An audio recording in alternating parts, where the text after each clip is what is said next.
হযরত বায়জিদ বুস্তামি রহমতুল্লাহ আলাইহি ছিলেন আল্লাহর একজন বিশিষ্ট ওলি এবং ইসলামের এক মহান সাধক। তার জীবনের অনেক অলৌকিক ঘটনা রয়েছে, যার মধ্যে সবচেয়ে বিখ্যাত হলো তার মাতৃভক্তির ঘটনা। আসসালামু আলাইকুম আমার প্রিয় শত্রুগণ ও মিত্রগণ, কেমন আছেন আমার প্রিয় ভাই বোন? এক রাতে ছোটবেলায় হযরত বায়জিদ বুস্তামি রহমতুল্লাহ আলাইহি তার মায়ের সাথে ঘুমিয়েছিলেন। হঠাৎ তার মা ঘুম থেকে জেগে উঠলেন এবং বায়জিদ বুস্তামি রহমতুল্লাহ আলাইহির কাছে পানি চাইলেন। হযরত বায়জিদ বুস্তামি রহমতুল্লাহ আলাইহি দেখলেন ঘরে কোনো আলো নেই এবং পানি নেই।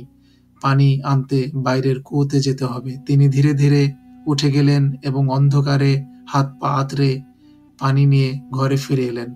যখন তিনি পানি নিয়ে ঘরে ফিরে এলেন, এসে দেখলেন তার মা আবার ঘুমিয়ে পড়েছেন। তিনি তাকে জাগানোর সাহস পেলেন না। তিনি মায়ের ঘুম ভাঙার অপেক্ষায় পানির পাত্র হাতে দাঁড়িয়ে রইলেন।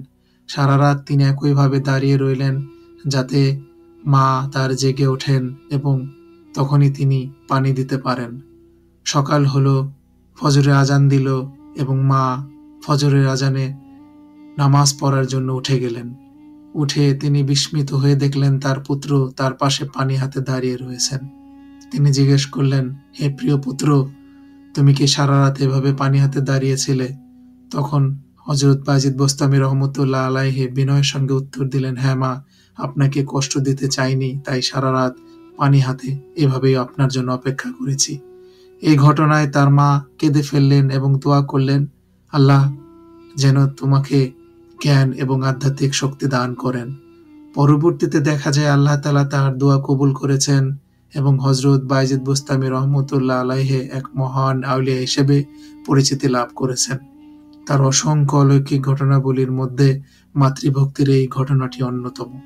এই ঘটনা থেকে আমরা শিক্ষা পাই যে মায়ের প্রতি ভালোবাসা ও সম্মান আল্লাহর সন্তুষ্টি অর্জনের অন্যতম এক শ্রেষ্ঠ মাধ্যম।